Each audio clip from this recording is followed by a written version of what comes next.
Hello students, welcome to the session 2 of real numbers.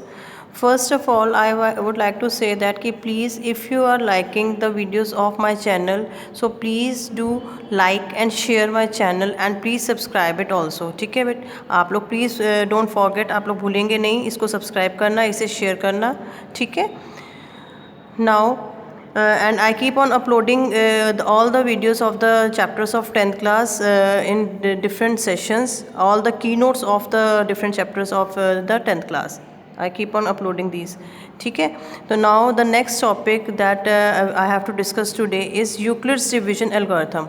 In the previous session I discussed about the lemma कि lemma क्या होता है. ठीक है. Now today we will discuss about the Euclid's division algorithm. आपने जो previous session में lemma पढ़ा था उसकी मैंने आपको एक एक्सप्रेशन बताया था कि dividend is equals to divisor into quotient plus remainder होता है. ठीक है. अब यही जो स्टेटमेंट है ये हम algorithm as an algorithm use करेंगे. ठीक है. तो वर्ड जो एल्गोरिथम है इसको हम क्या कहते हैं? Algorithm is exactly what? It is a step by step process. Algorithm जो होता है आपका स्टेप बाय स्टेप प्रोसेस होता है. तो आपका जो यूक्लिड्स डिवीजन एल्गोरिथम है ये किस चीज़ के लिए हम यूज़ करते हैं? This we have to use for finding out the HCF of the two different numbers. Two numbers होते हैं उनका HCF फाइंड करने के लिए हम ये एल्गोरिथम यूज़ करते हैं जिसे हम कहते हैं यूक्लिड्स डिवीजन एल्गोरिथम. तो आपका स्टेप बाय स्टेप प्रोसेस होता है. ठीक है. तो सबसे पहले हम सिंपल एक क्वेश्चन देख लेते हैं जो आपने प्रीवियस क्लासेस में भी किया होगा HCF फाइंड करने का. Like there are two numbers, आपको यूक्लिड्स डिवीजन एल्गोरिथम की हेल्प से HCF फाइंड करना है 867 एंड 255 का. ठीक है. These are the two numbers. तो अब आप देखिए 867 जो है इसमें बिगर नंबर है तो this is the dividend and 255 जो है डिवाइज़र है जिससे हम डिवाइड करते हैं. ठीक है. तो हमने इन दोनों का HCF फाइंड करना है. अब HCF में क्या होता है? HCF की जो फुल फॉर्म होती है that is the highest common factor. वो नंबर जो आपका लास्ट आता है जिसके बाद आपका जो रिमाइंडर आता है 0 आता है, तो वो जो लास्ट नंबर होता है, ग्रेटर नंबर होता है, हाईएस्ट नंबर होता है, that is known as the highest common factor, that means HCF. तो कैसे फाइंड करते हैं? सपोज 867 आपका डिविडेंड है जिसको हमने डिवाइड करना है एंड 255 आपका डिवाइज़र है जिससे हम डिवाइड कर रहे हैं. ठीक है. तो जब आप 867 को 255 से डिवाइड करेंगे तो 255 को 3 से मल्टीप्लाई करेंगे तो व्हाट विल यू गेट? 765. ठीक है. 765 आपको मिलेगा तो आपका रिमाइंडर कितना बचेगा? 102.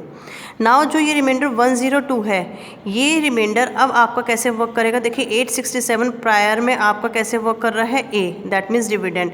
255 आपका एज अ B वर्क कर रहा है और जो ये 3 आया दिस इज़ क्वोशिएंट एंड जो 102 आया ये आपका रिमाइंडर है. ठीक है.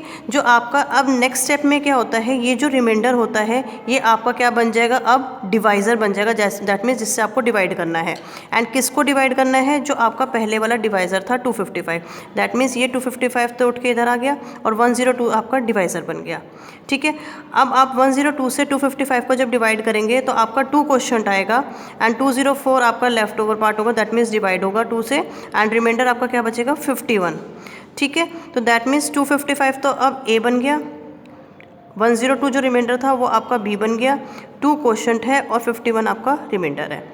ठीक है. अभी भी आपका रिमाइंडर 0 नहीं आया तो अब आप क्या करेंगे? अगेन 51 को आप एज अ डिवाइज़र लेंगे, 102 को आप एज अ क्वोशिएंट डिविडेंड लेंगे एंड जब 102 को 51 से डिवाइड करेंगे तो 2 आपका क्वोशिएंट आएगा एंड रिमाइंडर आपका क्या बचेगा? Finally last 0. तो इस प्रोसेस को आपको कब तक कंटिन्यू करना है? जब तक आपका रिमाइंडर 0 नहीं आ जाता. जब आपका 0 आएगा तो दैट मीन्स आपका प्रोसेस स्टॉप हो गया और जो लास्ट आपका डिवाइज़र है जिससे आपने डिवाइड करने पर आपका रिजल्ट 0 आया है वो जो डिवाइज़र है वो HCF वो आपका 51 जो है वो HCF हो जाएगा. तो ये जो मेथड होता है जिसमें आप इसको साइमल्टेनियसली डिवाइड करके दिखा रहे हैं डिफरेंट स्टेप्स में, this procedure is known as long division method. इस प्रोसेस को हम कहते हैं लॉन्ग डिवीजन मेथड. अब इसी प्रोसेस को हमने यहाँ पे यूक्लिड्स में कन्वर्ट कर दिया. ठीक है. यूक्लिड की आपने स्टेटमेंट पीछे पढ़ी थी कि A is equals to BQ plus R होता है. A आपका डिविडेंड, B आपका divisor, Q quotient and R remainder. तो यही जो आपके स्टेप्स हैं इसको हम इस इक्वेशन में कन्वर्ट करेंगे. सबसे पहले आपका स्टेप 1 में आपने यहाँ पे लिखा है 867 आपका दोनों नंबर्स में क्या है? डिविडेंड है. तो देखो A आपका डिविडेंड है, यहाँ पे 867 आ गया A. ठीक है. 255 जिससे आप डिवाइड कर रहे हो दैट मीन्स डिवाइज़र है तो ये आपका आ गया B. 3 आपका यहाँ पे क्वोशिएंट आया तो आपने Q आ गया आपका क्वोशिएंट एंड 102 आपका क्या आया? रिमाइंडर. तो आपकी स्टेटमेंट बन गई A is equals to BQ plus R. Euclid's को फॉलो किया, ठीक है। अब आपका रिमाइंडर 0 नहीं आया, आप नेक्स्ट स्टेप पे आ गए। इसमें क्या होता है, अगेन आपका जो रिमाइंडर था वो तो आपका बन गया डिवाइज़र, और जो डिवाइज़र